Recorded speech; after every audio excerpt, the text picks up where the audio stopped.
Ajá ọ̀yà lọ sọ fún wọn pé ó yà. Ajiri. We continue to learn scientifically. I learn scientifically. Ẹ rí bí àǹtí Ajara ṣe rìn. Wọ́n ṣe báyìí. Under normal circumstances. Tí èèyàn bá dúró báyìí, ẹ̀yìn èèyàn kò yẹ kó jìn sínú. Ó ti ní bí Ọlọ́run ti ṣe tó jẹ́ pé yóò wà báyìí, yóò ṣe báyìí, but not in form of lordosis. Lordosis ni wípé tí ẹ̀yìn èèyàn bá jìn sínú excessively, ìyẹn máa ń ṣẹlẹ̀ nígbà tóbìnrin bá wà nínú oyún. Àwọn ọkùnrin ò kí ń sábà ní lordosis, àfi àwọn ọkùnrin tí wọ́n bá ti jẹun tí kò wọ́n ṣe báyìí, àwọn náà máa ní lordosis díẹ̀díẹ̀ báyìí. Ẹ̀yin ó sì máa dùn wọ́n. Tí èèyàn bá wà nínú oyún, àwọn obìnrin máa ní lordosis tó jẹ́ pé ibi ìwà sí ibi báyìí yóò jìn sínú, yóò ṣe báyìí. Nítorí tó jẹ́ pé ikùn wa ṣe báyìí. Ẹ̀yin ó sì máa ròyàn. Nígbà tá bá wà nínú oyún, nítorí tó jẹ́ pé progesterone tó wà lára wa ó high in order to relax all the smooth muscle. Ó máa ń jẹ́ kí overstretching of the ligament kó wà. Ligament tendon tó so kíní kọ̀ọ̀kan tó join eegun kọ̀ọ̀kan papọ̀, ó máa ń jẹ́ kó relax.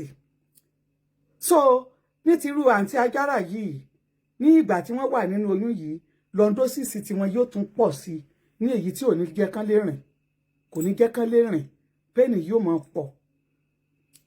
Wọ́n lè lóyún ṣùgbọ́n pregnancy kò yẹ ẹni tó bá ní irú fìsíkì wọn. Pain yẹn pọ̀. Wọ́n lè bí ṣùgbọ́n pain yẹn ti máa pọ̀ jù. Kódà wọ́n lè má recover from most of the pain after the delivery.